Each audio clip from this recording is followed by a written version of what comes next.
ഇനി ഞാൻ വന്നിരിക്കുന്നത് ഡ്രിങ്കിൻ്റെ റെസിപ്പി ആയിട്ടാണ്. തയ്യാറാക്കി എടുക്കുന്നത് എങ്ങനെയെന്ന് നോക്കാം. ഡ്രിങ്ക് ചെയ്തെടുക്കാനായിട്ട് ഞാനിവിടെ ഒരു ചെറുപഴം എടുത്തിട്ടുണ്ട്.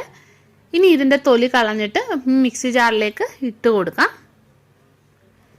ഇനി മധുരത്തിന് ആവശ്യമായിട്ടുള്ള പഞ്ചസാര ചേർക്കാം. പിന്നെ ഇതിലേക്ക് ചേർക്കുന്നത് കോംപ്ലാൻ ആണ്.